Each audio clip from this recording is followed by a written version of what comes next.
Hey everyone, and welcome to our live event, People You Should Meet. My name is Helena Barmer. I am leading the online events team at OpenMined. So People You Should Meet is an event connected to the private AI series where you will meet people from the community and hear a little bit more about them, get to know them a little bit further, and maybe just get some really awesome advice and tips as a student of the private AI series. And don't worry, if you haven't signed up yet, we will just share a link how you can sign up and join us. So Madeline, who is helping out with the live event today, he's at the back end. So hey, Madeline Mamuliano, please give him a shout out. We're so happy that he's here with us. I am thrilled to be here with you today as well.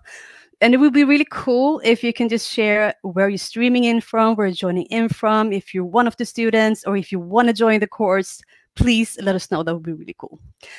If you have any questions during this event, you can just write out, just to help us see that it's a question, write Q&A and just your question, and we will display it on the screen. So today we will meet two really amazing and awesome people from the community. It's Hua Khan and Yemissi Kifouly.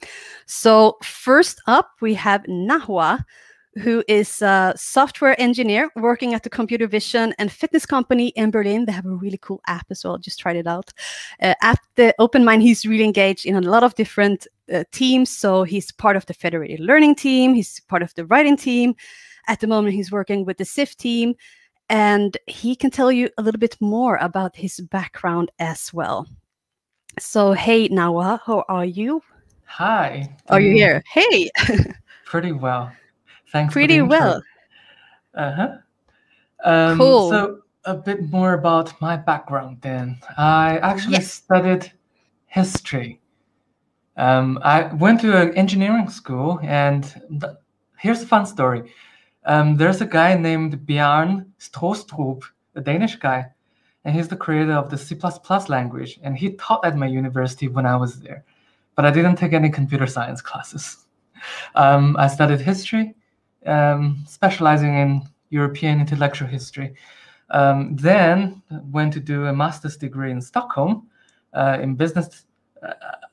After graduation, most of my classmates went on to do consulting, biz dev and all that. And somehow I did 2 years of product marketing and then ended up switching career to become a software engineer. I mean, I think that's really inspirational, but because I think a lot of people are maybe in some profession or doing some kind of studies, they're exploring and just tech and realizing, wow, I want to switch and I want to do this. And I think you have actually shown that this is possible. But how hard was that transition, like going from your history and management studies to actually, starting out in tech? How was that journey? Would you like to share a little bit about that? Sure. But first of all, I think you have also demonstrated that people can change and get into this line of work. You've done also a very impressive job. For me, it was personally not too difficult. I've actually started teaching myself programming in 2016. That was when my life was in a pretty low point, and I couldn't really think of a career option, and learning programming was just a way to give myself more opportunities. And then I started just doing programming in the evenings, mostly just 1-2 hours an evening for the next 3-4 years. And by the time I wanted to transit, I already knew how to use Git. I already knew how to do Python and even a few other languages.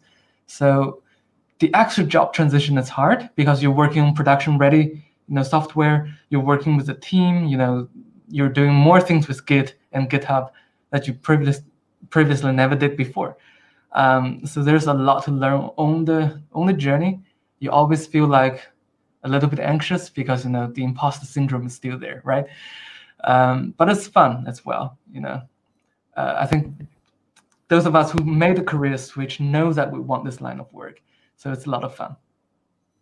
I completely agree. I mean, it's so hard because I also done this transition. That's why Nahua said that. So it's hard and you're anxious, but at the same time, it's like battling your imposter syndrome and actually being aware of that, being aware that it might sneak in, and have some people to maybe share that with who can actually give you your confidence back, or just talk about it and most of all, I think being aware, I think it's so good that you address that, because I think that a lot of people feel this, especially if you're making a transition, or if it's like your first internship, your first job in tech, moving in. So from something differently, or I mean, even though if you study maybe computer science or machine something at university, it's still like a gap from studies to going, like you said, going into production ready environment. And I mean, if you're doing some GitHub projects on your own, it's different from being part of a team and it's production code. You don't want it to go wrong, or you could do, but you like really like more conscious about that. So now I'm really curious, how did you actually find your way to OpenMined, and how was that? How did that happen? That's a good question. And honestly, I don't remember how I found OpenMined. All I remember was, I joined when it was probably September or October 2017.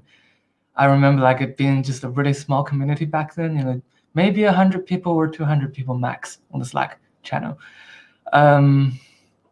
Yeah, it's probably because I was looking for an open source project to contribute to. And maybe I read it somewhere, like it could be Hacker News, it could be some GitHub repos, where people mentioned, this is a new project, they're looking for contributors. So I just decided, you know what, I'm going to join and just check it out. And then, I mean, then you started learning about privacy preserving technology. So from wanting to contribute to open source to actually this is like a special field within the tech, and it's so broad as well. I mean, could you see the way you're interacting with the writing team and the federal, you can do so much, and everything comes together, and it's important, especially in a community like this, just so but how was that, like how did you start out learning when you joined and you're like, okay, so here is the PySift and PyGrid. What happened? Like, how did you start learning about these things? Yeah, I think it can be overwhelming, especially today. If you join today, there's a lot of information. There's a lot of repos within the OpenMined organization. For me, it was just going through the PySift tutorial, which is nowadays available on PySift and PyGrid. Go through the tutorial. If you don't understand something, go to one of the general discussion channel, just ask the question. I also read Andrew's blogs and also the blogs that Andrew and other people recommended. So don't worry. I would say, like, if anyone wants to join now, don't worry if you don't understand everything. I think there are a lot of different things in OpenMined that you can contribute to. You don't necessarily have to be a brilliant researcher. I'm not a brilliant researcher. I'm actually, I have to confess, I'm not so interested in reading research papers. I'm more interested in seeing how we can understand a research topic enough and then build something out of it so other people can use. So I would call that, I see myself as oftentimes a Roman among Greeks, like a little bit more practical and less into the research topics. Yeah. And that's needed as well, right? Because we need all of this into the community. If everyone would just be in the same path and interested in exactly the same things, I mean, how much would be done? I mean, this is the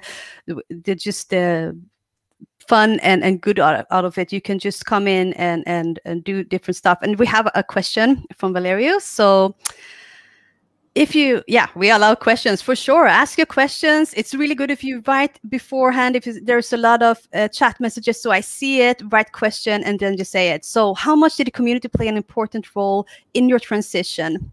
And in which community? Maybe it's another one as well. That's a really good question. So let me share a little more background here. In October 2017, I think it's still in the Git history, I committed my first pull request at OpenMined. And it was so confusing and scary. I didn't even know how to use Git properly back then. And then I just started my new job as a product marketing manager. And I just stopped. I left OpenMined. I mean, I met Andrew next year in London still, but I just stopped. It was scary. It was difficult. I was confused. And then 3 years later, last year in April, I decided the moment I switched back to software engineering, I was like, I want to go back to OpenMined. And then, I think I was just being proactive. I reached out to people via private messages. Andrew replied, he introduced me to Yemissi, who maintains PyGrid. And then I also reached out to Emma, who until yesterday led the writing team as well. I was like, I'm a very good editor. I can edit things really fast. Can I help out here? And then, it's just a lot of people I met throughout this process. I helped out a little bit on PyGrid, and I met Patrick, who leads the engineering team. He introduced me to Vova, so I helped document the Swift.js project. And then I got interested in PySwift, and then I met, Madava, George, Tudor. All these people were helping me out, so I can, try to contribute. So community plays a huge role, and I think OpenMined has the most impressive community I've ever seen in open source. People are friendly, they're willing to help, they're dedicated as well. By the way, Helena and I met in the beta bootcamp team, which is sort of the precursor to the private AI series. And there we also met Yemi and Maddie. I think it's just really nice when you decided to show up, you put in the time, and then you suddenly make so many virtual friends. That is so true. I mean, I think that's everything you said now is something that I think is very unique for this community as well. Just the way we connect with each other and the opportunities to just join in, and you're new. And you said this before, you don't have to know it all. You don't have to join in and be like, I'm an expert in privacy, or I know everything about this or that. You don't, just relax. If you're here for the first time and you're like, you have a passion or interest, or you just read something like, wow, this sounds so interesting. I have to just, know more about it. Just ask in the community. I have always, I mean, in this community, in OpenMined, just from the start, asking questions, people have been, like you said, so helpful and actually wanting me to succeed. Like if I have I want to figure out this, I want to learn more about that. And they're like, yeah, sure, we'll help you. Maybe we can find someone. Oh, I just met someone. I talked to someone at one of the meetings, or we have a group and I thought about you. I mean, I think this is really unique. And what I really love about the community, the whole community, that I feel that, okay, this is a safe place and we're here, we're having fun. We're having fun today in this live stream as well, with everyone joining in. So it's just really amazing. So you touched about the beta bootcamp we did. That was actually like the pre-sequel to the private AI series. So I want to know how now, because you write really good blog and notes about the course, but I want to know a little bit more about how has your study journey been so far as a student. So at the beta bootcamp, you were one of the presenters. You're an amazing speaker and a presenter. That's why I'm so happy that you wanted to join in here today as well. So, but how is it to be on the other side and just joining in as a student? How has that journey been for you? Okay, without trying to sound too commercial, just one word: amazing. I think I recommended the course to quite a few friends in my private circle. And sometimes, one of them would ask, but my question is, why would I invest, some of my evenings to actually take this course? What do I get out of it? And having taken the course, my feeling is that's the wrong question to ask. The right question is, why would you ever want to miss out on such an opportunity to learn from some of the most brilliant minds in privacy preserving technology? It's one of the most important topics in our generation. And learning from the course, the course is really well made, right? Andrew, Emma, and the entire team spent so much time interviewing these experts in the field, and then taking all of these clips out and organizing the concepts, the learnings. It's the fastest way for you to actually get on the terms, definitions, concepts to discuss privacy, transparency, information flow, all of that in a constructive manner. And it's such a short course. It's 7 hours packed with gems.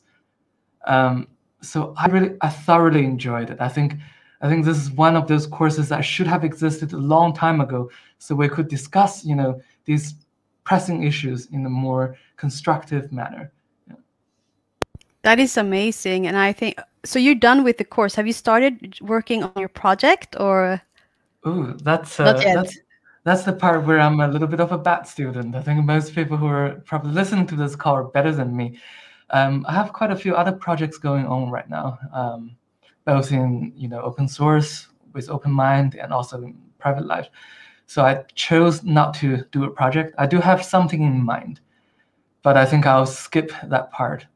But that's the best thing, because you don't have a deadline for it. So for anyone joining in today, if you want to do the courses, you don't have to do it like, oh, you only have 10 days or 7 days. It's like, you can do it when you have time. You can think about an idea. And I wanted to just ask you, do you have anything you can share? Do you have like a project idea? Maybe not the one you're thinking about, but do you have anything else if people are like, oh, I don't know, like, do you have anything you thought about that could be a good project to work on, or just a use case or something like that? Sure. I think I can also share the idea I have in mind right now. I think Andrew actually actively shares ideas on the Slack channel, right? My idea is very simple. In a lot of countries, including the one I grew up in, nepotism has always been an issue, right?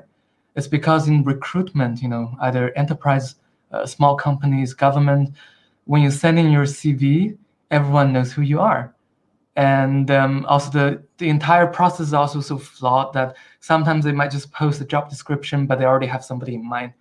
You never know like what's going on in the recruiting process, and sometimes you just get rejected, and you don't know if it's because you're not qualified or if they hired somebody they know better. So maybe that's this information flow is flawed, and maybe we can improve it. Maybe make sure that all the applicants can only send information this way, and the CVs and their identities are partially, encrypted, so you can only somehow get information about if they're qualified for the job, but you can't know before you go to the next round of interview, who they are. And that way, you can just unbiased. Yeah. Unbiased applications, and that's a really cool idea. So if anyone is thinking about ideas, this is a project I would love to see that happening. And thank you for sharing that. I think that was a really fun and also something that's needed, as you said. Even where I live in Sweden, I think this is also the case. Like also you can be biased without thinking you are biased. Exactly. When that's the thing, you're not aware of this, and that's why they have some projects, I think, regarding this. But it would be a really cool project to see from one of the students. So we have some general questions. I'm not sure. So today we're getting to know Nahua, so we can't maybe answer questions about specific questions. We have something about Duet and data. Check the playlist like the OpenMined YouTube playlist. We have a lot of really cool webinars. You can just look back, and we have one with Duet. So for that question, check that out, and you can see it. But one question we have: if you have an advice. Someone who just joined the community, how to become a more active member. I think this is something, it can be overwhelming joining in and just like, oh, I'm not sure what to do. Should I write in the general channel? Who do I ask? Can I ask? And do you have any tips there or advice? Sure. I think some people might know really clearly which areas they're interested in, right? And then they can start, for example, start reading the README of each repository. Check out if they have examples or tutorials that you can do, get a general feeling about how the technology works. And then it's very simple. Drop a message in the relevant channel there. Check out, or even one of the things I did was I went on GitHub for the repository. I checked who has the most commits and who has the most recent commits. Then I know who's active members of this repository. And then I just send them a message on Slack and see like, hey, I checked the issues, but there's no beginner-friendly issue. Do you know if there's anything I can actually pick up that I can help out with? So I usually do that kind of thing personally. But while you do this, also keep in mind that, I would be so happy to see more people contributing to OpenMined. I think everyone would be happy. When people reply to you, they are investing their time in you. When they review your pull request, they're putting in the effort to help you. And when people help you out, they make you better in doing this project. And I think it's also like from us as newcomers, it's good to keep in mind that we could also try to be more reliable, a little more dedicated, because other people are putting in their time on us. So it's like that's sort of my advice, and stick to it. I think the hardest part, I'm taking a yoga class, and the YouTube instructor was saying the hardest part is just showing up. Once you show up, you start doing it, you ask people questions, you get answers, you keep going, it just becomes a habit. And you Keeping will yourself become, accountable. Yeah. yeah, you will become an active member if you keep at it. That's one of the most important things. I agree with that. And it's also, like you said, people are actually investing their time to get back to you or trying to help you. And it's not a problem. I mean, we're doing volunteer work, so it's not a problem if you're like, oh, I'm just overwhelmed the moment I got something new at work or studies. That's not a problem, but just reply and come back. Like you said, you went away from some time, you had another job, and then you came back in. And I think that's a really good thing to think about as well, to how we communicate within the community. And also, like you said, if you have any feedback regarding pull requests and stuff like that, to actually take that as good, like constructive criticism. So take it in a good way, and people are saying this to make you learn and get better. So I think that was really spot on. So we have some other questions about publications and stuff like that. Ask on Slack. If you can see the link how to join us on Slack, do that. Ask your questions there. If you're overwhelmed, like I don't know which channel, just use the general channel. We will just help you and to like guide you to which channel you should be in. So I just want to display this super cool project idea. I thought as well. I think it was a really cool project idea. So Thanks, I'm hoping to see this happening. But you are part of a lot of teams. So you mentioned a little bit about being part of the writing team, but can you tell us a little bit, are you still part of that? What are you doing? Like, were you an expert blogger when you started out, or did you still feel like, has it been learning, and what has that journey been like for you? Sure. So for quite some time, I worked as a product marketing manager, and part of my work was literally being trained by my boss back then to become a really good content writer. So I wrote a lot of blogs, newsletters for my company. And then I was also a really good editor. I can edit somebody's blog in 30 minutes, like do basically the grammar check, but also give feedback on the structure of the blog. How do you lay it out so that your reader can get the bullet points that you want to give them in the most efficient manner while making your blog more enjoyable. That's all, a lot of things I learned on the job. So that was easy for me to just tell Emma that I would like to be an editor and help out whenever I have time. But writing itself was something different. I mean, I did history, and my first language is not English. So that had always been such a challenge for me. I was competing with students who were native speakers back in college.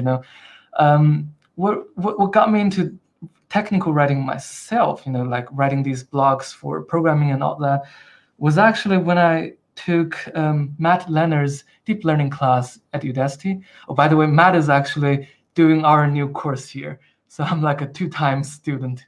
For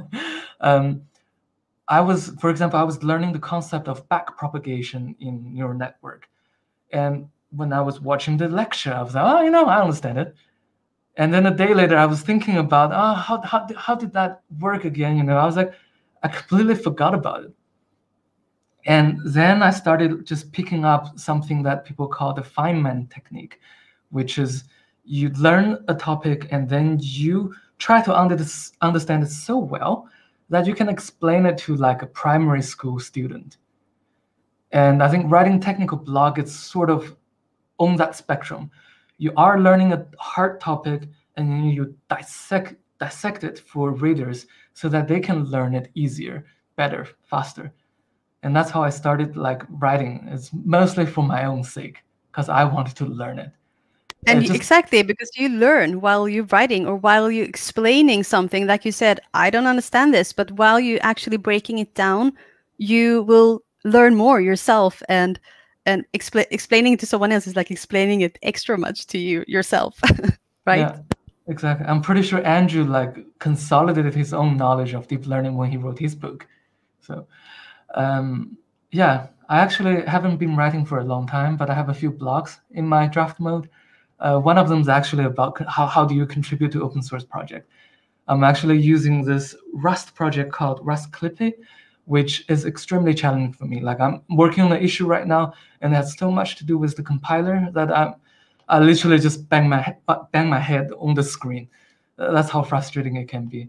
But it's also a good example to show people that even if it's a really difficult project and you don't know everything about it, you can still make it work. You can still submit a pull request, and it will be merged in the end if you put in the work. So yeah, exactly. And it's not, I mean, it's not like it's just joining in and it's going to be like, oh, it's so easy, you know, and I understand everything, and it's never challenging. It's still like life. It has its ups and downs, and you go through stuff like you have never encountered it. And some projects are more dense and more challenging than others. But I think, and you will agree with this, I think as well, that at OpenMined, you always have the support of the community. So you don't have to feel that I'm in this all alone. They just thinking I should just deliver this and you know, on my own, can never ask, you know, you can ask questions, you can have that support. And I think that's what's the beauty of being in a community as well, open source community, that you're actually supported and you can ask your questions, you can, you know, be held through your challenges, kind of. So, but this is not the only, you already talked a little bit about this, you're part of more teams. Would you like to just go through like the differences and like what is that contribution like, and if someone is joining in from today, you're like, oh, you know, you touched a little bit about this, but like time wise, how is it, like 40 hours a week, or is it 1 hour? Like, I think this is something that people think about as well. People ask me like, oh, do I have to be, you know, joining in, and what kind of time? So maybe you just want to address that a little bit, like how much are you doing? Sure. And when? Yep. So I'm in a very energetic mode. I'm also single right now, so I spend all the time for myself. Also, it's lockdown. I don't have too much to do other than exercising, you know, cooking for myself, and then just learning new things. So I really enjoy just working on OpenMined when I have time. But I can give you an example. I can't invest 40 hours a week, a month into OpenMined. I try my best to just whenever I can do something, and I make sure that, you know, the person who's responsible for my ticket knows when I might be able to get it done, or if I don't have time to get it done. Because, you know, you really want to keep this communication going, make sure people know where you are at. And nobody's going to blame you if you can't do it in 1 week, in 1 day or something. You know, everyone's volunteering here. One example, I was picking up this AST, abstract syntax tree thing in Swift core. And that was a week ago. I picked it up from Tudor, who's currently managing the Swift core team, because Madava is actually on vacation, and I haven't really started other than just reading one of the files. Because this week I'm just so busy, and that's okay, you know, as long as Tudor knows where my progress is, that's perfectly fine. Do it at your pace and pick up things that you can solve at your current understanding. I think people are just happy to have you here. That's the most important. Exactly. It's not, and as you said, as long as you're communicating about if you can't, you know, if you finish something, and just like we all have our own lives, we have our studies, or sometimes work weeks are more busy, so we have to put a lot of time into that. Just communicate with the people around you. And we have some questions like who to get in touch with to join teams. So we have a welcome package if you join us on Slack, and you can just see there, you will have like an overview about the community. Have a look there. If you are interested in joining one of the teams, you can always go to the first channel. Just go to general and like, I'm interested in helping out, I want to start out. Or I loved your tip, like advice on what you did with GitHub. You just check like who has contributed the most, and just connecting with that person to know. So yeah, we have the welcome package link in the chat as well. But I want to know, so if you're a student of the private AI series, do you have any advice to like, how can you study this in the best way, or the best way to learn? How has that been for you? Like, I know that you're writing, but is there like anything else you're doing to like learn the best way? Sure. I think I've observed a lot of people in how they learn, especially people I think are really smart and learn really fast, particularly because I haven't really been the best learner myself, and there's an area where I can improve.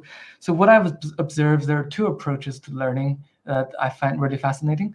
First is during the lecture or the video, you sit through the entire thing, you take minimal notes, maybe just a few keywords, and you internalize everything. And you might forget things when you first try this out, but gradually your memory gets so good, you will be able to internalize, understand everything. And afterwards, after the lecture, you expand these keywords into concepts that a lecturer gave during the lecture.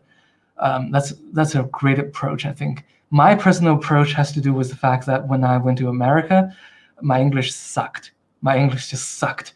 I couldn't even understand my professors during the lecture, so I had to ask their permission to record the lecture. In the evening, when I'm back in the dorm, I started transcribing things. I had a physical dictionary as well back then. Yeah, that's what I did. And so the second approach is basically during the lecture, you pay full attention to transcribing, writing longhand notes, and afterwards you start reading the notes again and internalize things. Both works, it just depends on which one you like. But the most important thing, I think, in online education is be patient with yourself. Give yourself the time. Don't do yourself the disservice of watching the video just once and then leave without fully understanding things. 3 decades ago, 4 decades ago, professors are giving you one lecture in 1 semester or 1 year. If you didn't go to the lecture, that's it. And all the videos today are online. You can watch it as many times as you want. I mean, I watched some videos twice, 3 times, you know.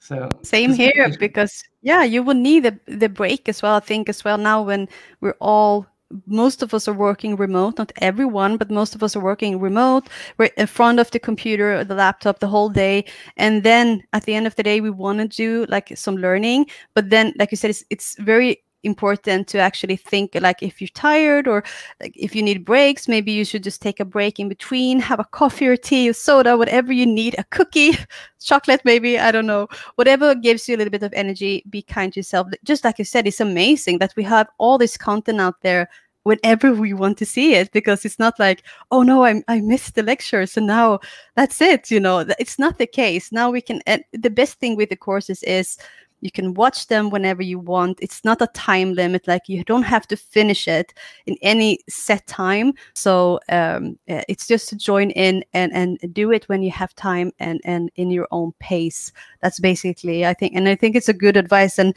I love it, like you transcribed all those. You must have learned so much, like all the knowledge from doing that. Like you said, just writing down, you have research within that as well.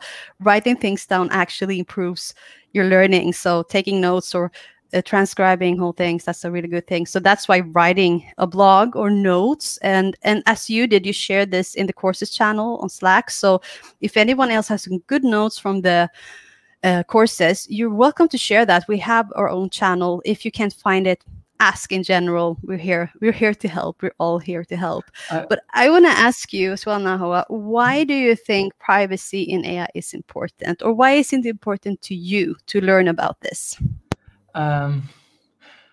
Okay, so this is going to be a little more personal, I think. Maybe not too much, but that's fine. I grew up in a culture and also a society where, you know, privacy isn't really that emphasized. You know, the concept, it's just not really there.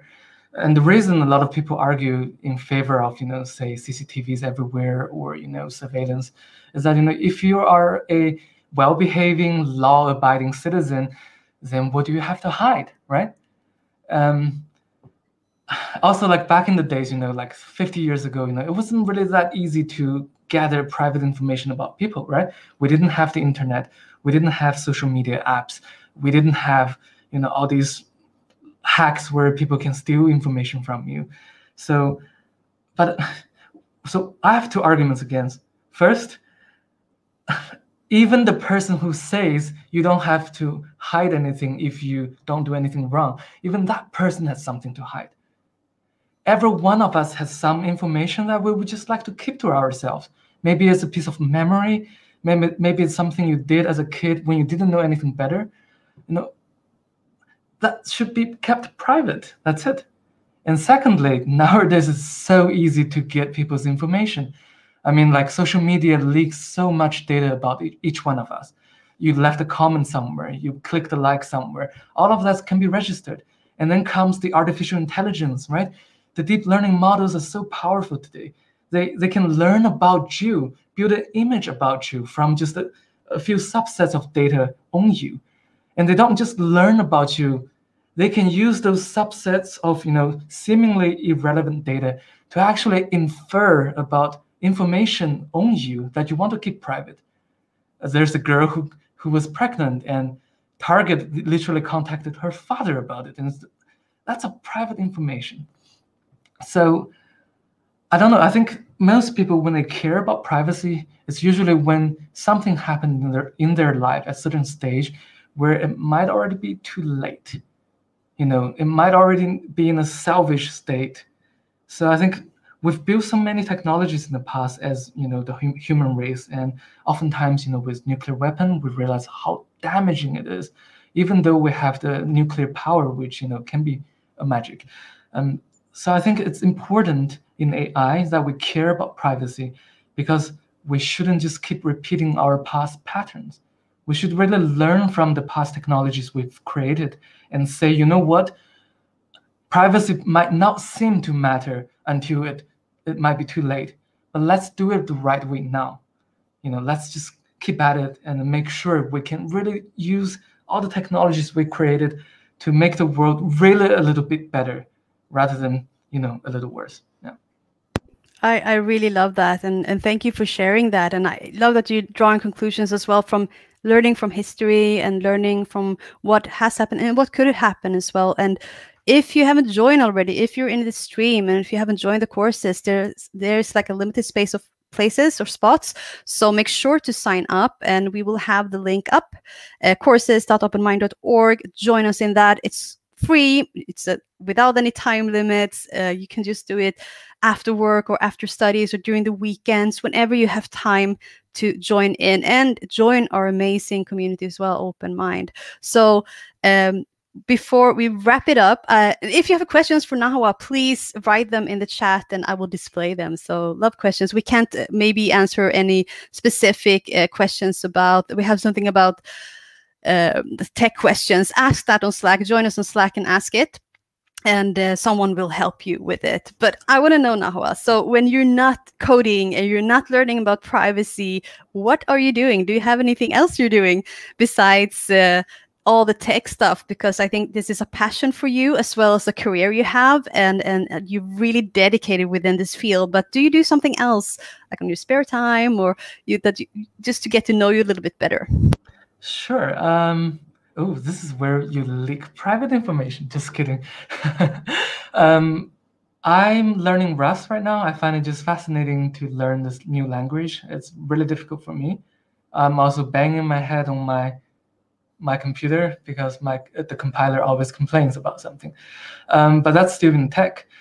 In my private time, I really enjoy reading literature. I think my favorite authors include Leo Tolstoy, Dostoevsky, Julian Barnes, Margaret Atwood, and a lot of Michael Ondaatje, the English Patient. That's my favorite author of all time. Also reading biographies. I think personally in life I went through difficult times. Sometimes I get too bitter, and reading biographies, say the biography of Lincoln, really put things into perspective. You realize that there are a lot of people who went through similar things in life, and they still remained graceful and kind and compassionate to other people. And that really energizes me and inspires me. Yeah, so books, especially history and literature books, which also relates to what I studied before. I also do workouts. I've actually started a 30-day yoga challenge just 3 days ago. It's been feeling really good. So that's what I do also in my private time. I do a lot of other things, but let's keep it at that. Yeah, that's private information. So let's keep it at just as you said. That's really fun. But actually, Jemmy has a problem streaming in, so we won't be able to talk to her today. But I wanted to ask you, Nahua, something else because we have some more time. And I hope that we can invite Jemmy just for an upcoming event so she can join in later on. But we talked a little bit before we wrapping up about imposter syndrome. Do you have anything, if you want to share, like how to deal with that? Because we just briefly talked about it, but do you have any, like if anyone is joining in today and they're like maybe joined a team at OpenMined, like they want to do their first pull request and they just get overwhelmed by imposter syndrome. We just want to say we have all been there. So, but do you have any tips or advice how you deal with that when that happens? I actually have a really recent example from last night. Yesterday, I was hanging out with some of my colleagues online, and then I started picking up this issue in Rust Clippy again. I spent 3 hours on it. It was probably 2 o'clock in the morning. I still couldn't get anywhere concretely. It was really bad. I was like, am I approaching this thing the wrong way? Should I go take a course on compiler first before I even do anything here? Then I sent an email. This is again my approach of doing things. I always try to reach out to people individually, but in a very mindful and polite manner. And this guy is also new. He's becoming a maintainer in the project. And he wrote back, like before I went to bed around 3 o'clock in the morning, he wrote back saying, hey, take it as an encouragement. This is one of the harder projects to contribute to. I think you're doing fine. And he told me about his experience, and everything. And, I went to bed feeling a lot better. And I think that's the key about imposter syndrome. Don't hide it. Don't suppress it. Don't try to feel like you can't let anyone know that you don't know something or you're scared of something. Communicate with people. Communicate with, say, people more experienced. You'd be surprised how many people who are experienced, who you see as magicians, they also have imposter syndromes. That's like the open secret.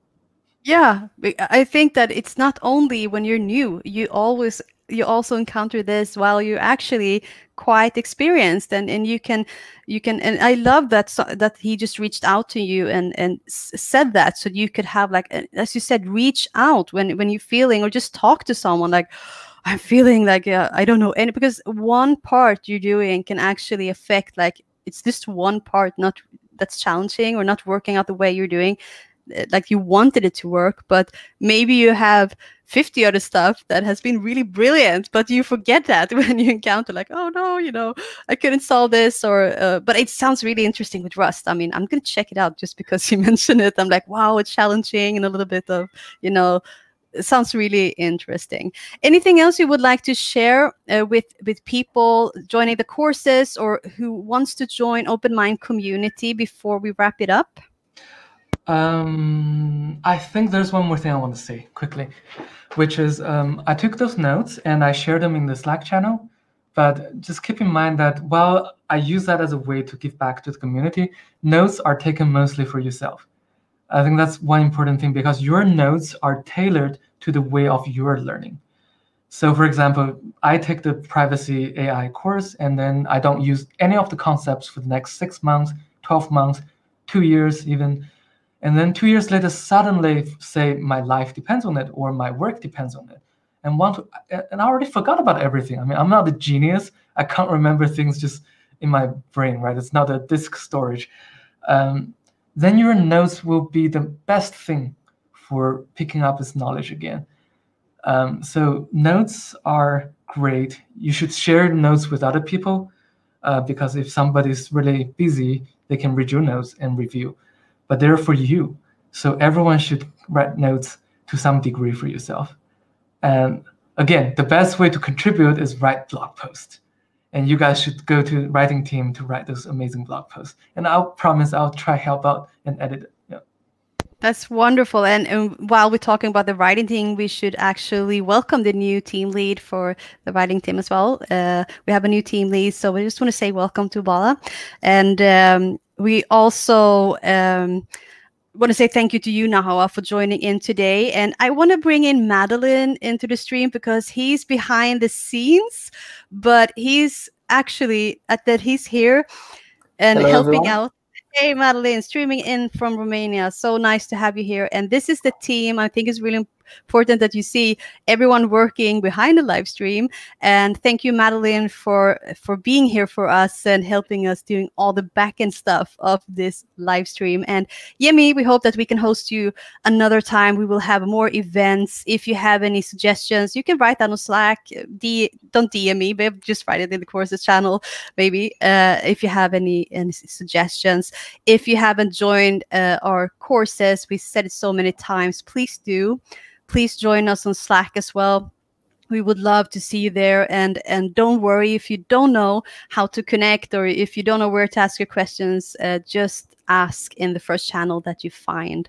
So I want to say thank you so much, Nahua. Thank you so much, Madeline, for today. I wish everyone who joined in a wonderful Friday. I hope to see you in the next event. Have a good Friday, everyone. Bye. You too. Bye. Bye.